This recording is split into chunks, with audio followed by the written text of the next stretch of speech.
Olá a todas e todos, bem-vindos à nossa videoaula. Hoje vamos falar sobre um problema que aflige muito as nossas escolas e os nossos educadores, que é o bullying. E para falar sobre o bullying, nós temos a professora doutora Luciene Tonheta, que está aqui conosco. É um prazer estar aqui com vocês hoje. Nós é que agradecemos a sua presença e disponibilidade. A Luciene, ela é professora da Unesp e coordena, juntamente com a Thelma Vinha, o GEPEM, que é o Grupo de Estudos e Pesquisas sobre Educação Moral. É um grupo que estuda muito sobre essas questões e tem pesquisas muito atuais a respeito do tema. E vamos falar sobre esta questão que aflige tanto os nossos alunos, né, e os nossos educadores também. Certamente, e o quanto nós temos dificuldade muitas vezes deste reconhecimento de uma violência que é tão peculiar, tão diferente, tão complexa, a ponto da gente ter uma lei anti-bullying e já incorporada à LDB, ou seja, já incorporada não mais como um projeto que se estende para a escola, mas como de fato algo que a escola precisa colocar no seu cotidiano, não é? O bullying é um problema moral. Como um problema moral, ele tem a sua natureza é exatamente aquilo que corresponde à falta de um conteúdo moral, ou seja, o bullying é falta de respeito, vamos dizer assim. E como falta de respeito ou incorporado a uma questão que é no grupo social em que ele faz parte, o bullying é um fenômeno grupal. Ele não é um tipo de violência característico de determinada idade ou de determinado segmento. O bullying é um problema humano. Como um problema humano, ele sempre existiu, desde os primatas, desde que o homem é homem. Ele é um problema das relações humanas, de quais são os papéis sociais que estes determinados homens e mulheres assumem dentro de um grupo social. E para a gente ter uma ideia, do ponto de vista sociológico, a gente não conseguiria explicar todas as características do bullying exatamente quando a gente discute a ideia de que o bullying seria uma forma de preconceito.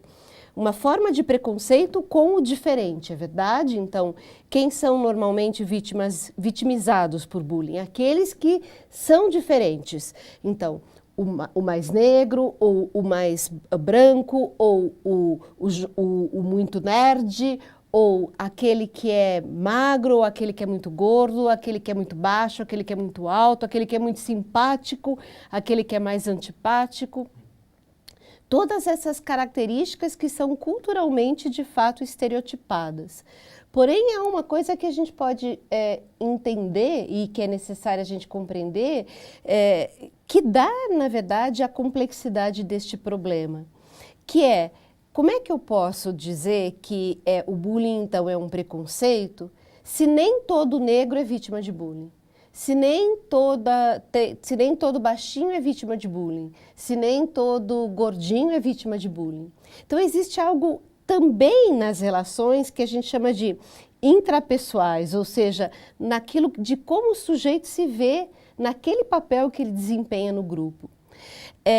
Isso significa que uma criança de 18 meses, ou isso explica por que uma criança de 18 meses, que não tem ainda o estereótipo social formado de quem que é melhor, de quem que é pior, mas por que ela pode cometer ou ser vítima de bullying aos 18 meses?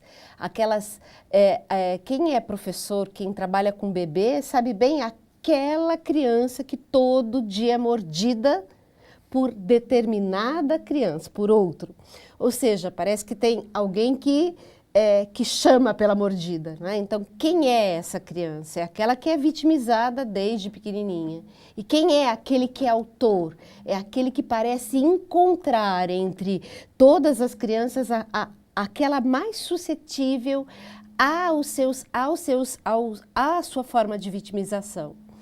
Então, o bullying, na verdade, como um problema grupal, ele é ele tem essa natureza desse estereótipo do que é vigente, mas se fosse só o preconceito, a gente poderia dizer que em determinadas sociedades ou determinadas culturas mais altruístas, nós não teríamos problemas como esse tipo. Aí é que entra a questão moral. Sim. A questão de uma crise de valores morais que nós vivenciamos atualmente. Sim, e a gente pode dizer, essa crise de valores morais que a gente vive, ou a gente podia até dizer um contraponto, até bastante explorado já pela literatura. Nós não temos uma crise de valores, mas nós temos valores morais em crise. Né? Então, tolerância, justiça, generosidade, respeito, parecem não ser hierarquicamente valores que são buscados por aqueles que são autores de bullying. Então, quando eu tenho um autor de bullying, eu tenho um garoto, uma garota de qualquer idade, mas que tem o quê? Que tem algumas características peculiares. Ele tem uma hierarquia de valores invertida. Então, ser justo é menos importante do que ser o garanhão de todas as menininhas. Ser respeitoso é menos importante do que ser a menina que convida e desconvida quem quer que seja para a festa. E hoje, em tempos atuais, a gente vai ter que pensar o quanto a escola já não tem muro. E, portanto, a festa que aconteceu lá fora, os problemas que aconteceram extramuro vão, de fato, bombardear o universo da escola, visto que os celulares estão presentes dentro desse universo. Este mundo virtual está nas mãos desses meninos hoje. E não dá mais para a gente acreditar que o que foi vivido lá fora vai ter que ser tratado lá fora, porque eles vão estourar aqui. Então, vamos voltar. A questão para a gente entender a complexidade do fenômeno, a gente vai ter que entender o que é bullying e o que não é. Então, a primeira ideia é pensar que o bullying é um problema humano, não é de um grupo social determinado. O bullying é um problema potencializado hoje por esta crise dos valores morais, ou seja, que, então, me ajuda a entender que a imagem que eu quero de mim é ser aquela que tem o carro do ano, ser aquela que tem o iPhone, ser aquela que subjuga todos os outros. Então, neste sentido, a pós-modernidade pode influenciar. E eu tenho um panorama de características daqueles que são envolvidos neste problema e que explica por que, na verdade, nós, professores, temos que estar muito atentos não só às observações que a gente pode fazer, mas o que a literatura tem encontrado como mais eficaz para superar o problema. Então, você vai falar um pouquinho sobre as observações. O que os educadores devem observar para compreender, para entender quando os problemas estão tendo esse tipo, quando os alunos estão tendo esse tipo de problema, né? Isso mesmo. Então, vamos lá. Para a gente poder saber quais são esses sinais, a gente vai ter que entender quais são os personagens que são envolvidos no problema. Então, e como é que eu caracterizo o bullying de um outro tipo de provocação que pode ser pontual. Então, eu falar do seu óculos hoje, ou falar do seu tênis hoje, é uma provocação, eu posso te fazer uma provocação pontual. Então, qual é a diferença? Então, a primeira observação que o professor vai ter que pensar, vai ter que entender. Existe uma diferença entre as indisciplinas, aquele bocejo no meio da aula, não é? Em que está todo mundo quietinho, aquela ida demorada ao banheiro, não é? Que os alunos vão fazer. Essas são transgressões à regra, são indisciplinas, mas que não são bullying. Não podem ser colocadas no mesmo balaio. Não podem ser colocadas no mesmo balaio. Até porque esta já é uma das formas necessárias para se pensar a solução do problema, Sandra. Quantas vezes nós pensamos os problemas que acontecem com os nossos meninos e tomamos medidas, muitas vezes, iguais a problemas que são diferentes. Exatamente. Ou tomamos medidas muito mais contundentes a problemas que são de ordem muito inferiores. Por exemplo, Uma vez uma professora de ensino fundamental 2, ensino médio, primeiro ano do ensino médio, ela estava na sala de aula e ela pediu para um garoto naquela escola, existia uma regra pouco pensada pela escola, mas que não se podia usar boné. E aí a professora então diz para o menino adolescente, que passou 2 horas antes tentando fazer o cabelo ficar embaixo do boné, diz para ele, menino, tira o boné agora. E ele diz, eu não vou tirar, professora. Ela diz, tira agora, porque senão você vai para fora. E ele diz, eu não vou tirar. Ela diz, então você vai para fora. O menino vai para fora e recebe uma punição, recebe uma advertência por desacato à autoridade. No mesmo dia, ensino médio, uma menina chega para a professora e diz, professora, fulano me chamou de piranha. E a professora diz, escuta aqui, minha filha, você é peixe? E a menina diz, eu não sou peixe, professora. E a professora diz, então não liga, vai. Ou seja, nós damos muita atenção a problemas que são de ordem convencional e não damos atenção a questões que são de ordem moral. Então, potencializamos o bullying quando não tratamos de fato da construção de um valor que estaria em jogo ali. Se eu estivesse retomado este problema com quem de direito, com aquele que ofendeu e com aquele que foi ofendida, qual é o valor que faltou ali? O respeito. Qual é o valor que falta para o autor de bullying? O respeito. Então, voltamos às características. Primeira delas, existe um autor que tem uma hierarquia de valores invertida e, portanto, não tem o valor do respeito como algo que é importante. Segundo, este autor de bullying, ele tem uma falta de sensibilidade moral. Ele não consegue entender o que o outro sente, se colocando no lugar dele, não do ponto de vista cognitivo, mas do ponto de vista da empatia ao sofrimento do outro. Segunda característica, eu tenho uma repetição de ações que diferencia-se, portanto, das provocações pontuais que esses alunos têm ou das indisciplinas que podem acontecer no cotidiano. Então, hoje eu tenho um menino que ameaça, amanhã ele xinga, no outro dia ele faz um constrangimento, no outro dia uma intimidação, no outro dia ele bate, no outro dia ele cobra alguma coisa pelo uso do banheiro.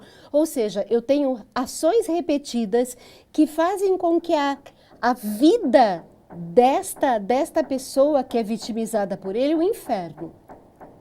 E que leva normalmente àquilo que a gente tem assistido nas escolas, que são automutilações, que são a minha vida não tem mais sentido, porque o único jeito de eu poder resolver esse problema é tirando a minha própria vida. Então, essa é a terceira característica, eu tenho uma vítima frágil. Uma vítima que ela não sofre da falta de valores morais, mas ela sofre daquilo que é anterior aos valores morais, que ela sofre da falta de valor a ela mesma. Ela não consegue se ver como valor. E aí o que ela faz? Ela não dá conta de resolver os problemas que ela tem nas relações com os outros. A quarta característica, eu não tenho bullying entre professor e aluno, e nem entre aluno e professor. Eu tenho assédio moral.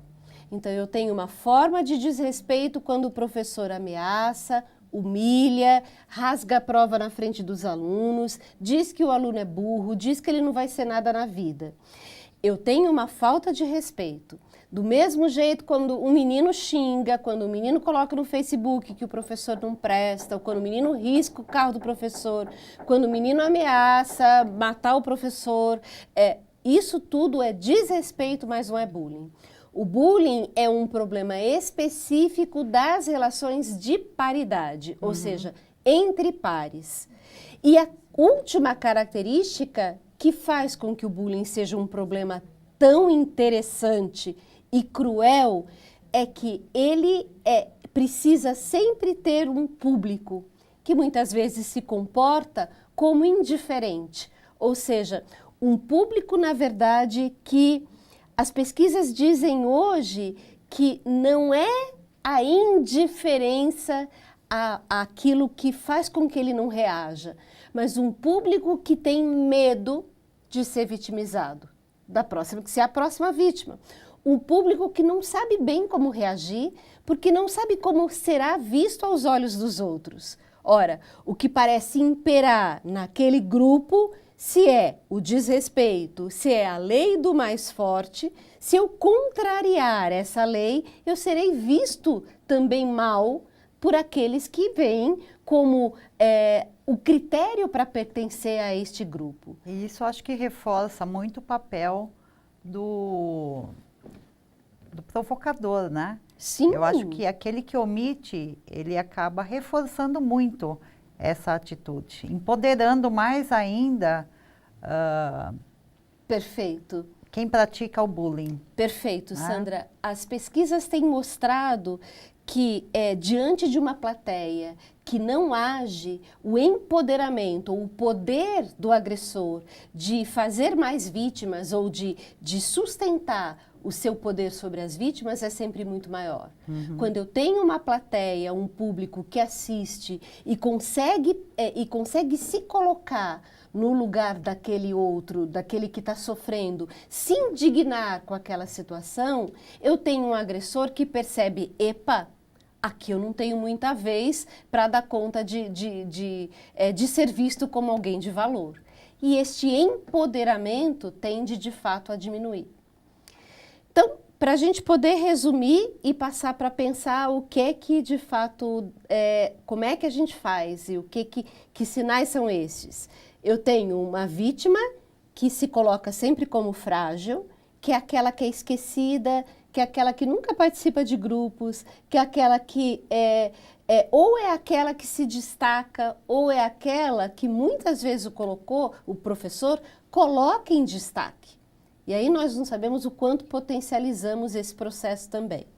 Eu tenho um autor que se vê como forte, que se vê como poderoso, então, cuja até a postura física é sinal para que o professor possa ver a indiferença, a preponderância diante de um grupo. E eu tenho, na verdade, um grupo que parece que concorda com aquilo que está vivenciando, mas se eu fizer uma pergunta muito rápida, se eles acham que aquilo está certo, longe do seu agressor, eles dirão que sabem que não concordam, sabem que tem alguma coisa errada. Mas se eu perguntar por que eles não agem, eles dirão também, porque eu não sei o que fazer. Então, eu tenho um problema que é um dos problemas da escola. Nós sabemos o quanto hoje a escola, por ser exatamente um local de convivência, ela tem muitos outros problemas. Com certeza. Que não são apenas os problemas de bullying. O bullying é um problema de frequência muito reduzida, Sandra. Nos diagnósticos que a gente vai fazer da escola, o bullying ele atinge cerca de 15, 19, 20% de agressores e de vítimas. E aí eu posso dizer, bom, mas por que eu tenho tanta preocupação então com este tema a ponto de eu ter uma lei anti-bullying? As consequências, né? Sim. As consequências são perversas. As consequências são perversas e, interessantemente, não só para as vítimas. Elas são perversas, claro que para a vítima, quando ela tira a própria vida. Quando ela entra numa escola e mutila, quando ela mata todos aqueles que foram agressores e ela se torna, então, o agressor. Mas as consequências também são danosas a um autor de bullying, porque ninguém consegue permanecer perto dele por muito tempo. Ninguém permanece perto de um homem ou de uma mulher que se sobrepõe o tempo todo a gente. Ou seja, aquele que acha que sabe tudo, aquele que acha que pode tudo, aquele que acha que pode mandar em tudo. É a questão dos limites. Sim. E a questão também de ser uma pessoa infeliz no futuro, né? Exatamente. Não vai ter... Solitário. Solitário, exatamente, solitário. E a escola tem que trabalhar com essas questões morais. Sim. Até porque, Sandra, este menino interessantemente, como a gente pensa a própria construção da lei anti-bullying, quando ela começa a ser tramitada no Brasil, na década de 2000 e pouco, 2005, 2006, ela começa a ser tramitada, os primeiros projetos brasileiros a serem em que se discutia a possibilidade de uma lei anti-bullying, tramitavam num comitê, numa comissão no Poder Legislativo, que tinha um nome até interessante, Cruel. Não se chamava Comissão para a Paz, ou Comissão para os Direitos Humanos, ou Comissão para pensar as questões da escola, da violência na escola. Se chamava Comissão de Combate ao Crime Organizado. Nossa, pesado, né? E exatamente essa ideia que prevalecia de que o autor de bullying é criminoso. Então, a ideia de criminalizar foi muito sustentada no Brasil por um tempo. Ela foi superada, ainda bem, porque nós entendemos hoje, pelas pesquisas em educação, o quanto o autor de bullying também precisa de ajuda. Porque ele não construiu aquela sensibilidade moral, ou seja, ele não construiu a empatia necessária para enxergar o outro como um sujeito de direito, como ele também tem direito. Uhum. Ele não conseguiu pensar em estratégias mais assertivas de resolver conflitos, porque possivelmente ele também possa ter vivido situações de violência que o fizeram se utilizar dessas mesmas formas de violência para resolver os seus conflitos internos. Então, ele também precisa de ajuda. Eu tenho um público que é 90% destes meninos, ou 80%, que gira em torno disso. Veja, que a maior parte dos personagens envolvidos nessa trama são espectadores e que eu não sei o que fazer com eles. Então, as ações da escola que a gente está vendo na próxima tela, elas são, na verdade, ações que devem ser fortalecidas pela ideia de que o bullying é um problema moral, no sentido de que eu preciso, então, trabalhar com a implantação de uma convivência que tem a qualidade moral.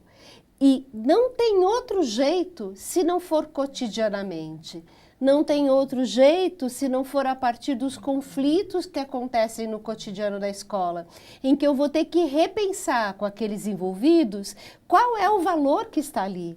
Então, se eu bato, se eu chuto, se eu xingo, se eu ignoro, se eu menosprezo, que valor eu deixei de cumprir? E este valor só é possível de ser visto quando, de fato, aquele que foi injustiçado, menosprezado, ameaçado, tem o direito de dizer para o outro: eu não gosto que você me trate desse jeito, eu não quero que você me trate desse jeito.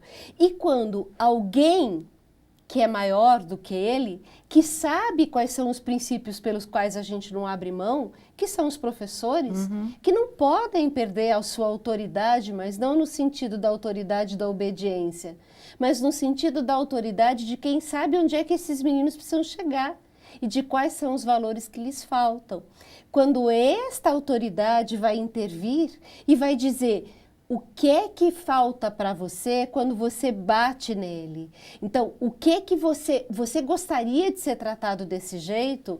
Diga para ela, para esse menino que te bateu, como é que você se sente quando ele bate em você desse jeito. Ou seja, quando eu consigo, na verdade, entender que um valor só existe em função de como as pessoas querem e precisam ser tratadas. E, portanto, em função da necessidade daquele momento, daqueles meninos que estão sendo tratados nesta convivência na escola. Ou seja, nada pode ser ignorado, né?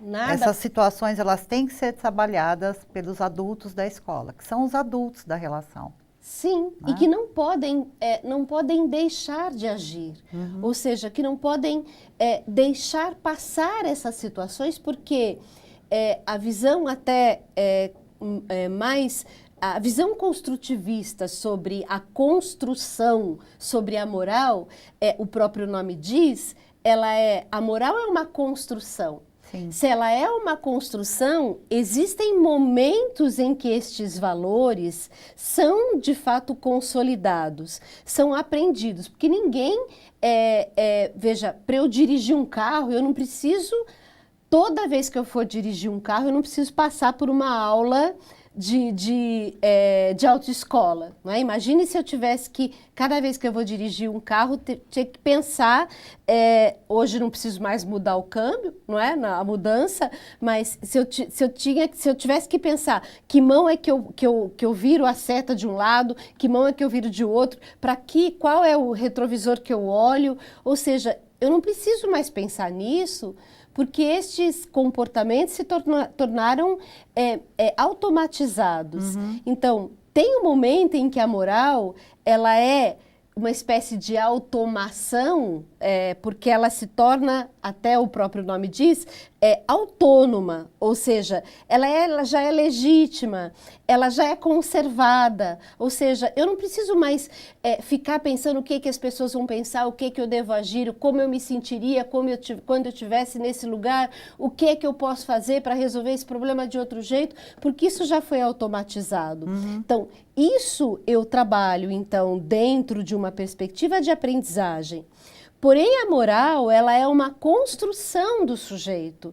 E se ela é uma construção do sujeito, não significa que eu tenho que ignorar e dizer ele vai construir sozinho. Não, pelo contrário. Eu vou ter que ajudá-lo a construir este valor, porque esta é a tarefa da escola. Na sociedade, a regra de não ultrapassar o sinal vermelho está posta. E, portanto, a punição para quem ultrapassar o sinal vermelho também está posta. Uhum. Mas a escola não é a sociedade. A escola é o lugar de formação para a sociedade. Isso significa que na escola essa regra, ela deverá ser construída. É por isso que eu tenho que ter um espaço de construção da regra coletivo, quando eu tiver a necessidade de pensar como é que a gente age aqui para que as pessoas se sintam melhores, que é um espaço de construção e já é um espaço de aprendizagem. Mas eu tenho que ter um espaço também de construção individual, que é quando eu passo por uma situação de conflito e que, portanto, alguém me ajuda a pensar como é que eu podia ter agido de outro jeito, o que é que eu posso fazer para que isso não aconteça mais, como é que eu me sentiria se eu estivesse nesse lugar. Este papel é primordial que seja cumprido pelo professor, que deve saber mais, que sabe onde é que eu quero chegar e que sabe que justiça, respeito, solidariedade são valores que devem ser construídos no cotidiano da escola. Eu acho que, na verdade, o que os nossos educadores precisam é entender como se constrói isso. Porque todo mundo sabe quais são os valores morais e quais as posturas que devem acontecer na escola, tanto por meio dos adultos quanto por meio dos alunos. Mas como organizar isso? Como construir isso, que é o tema da nossa próxima videoaula, né? A gente vai ter que falar um pouquinho, tá? Agradeço muito a sua presença. Obrigada a todos e até a nossa próxima videoaula.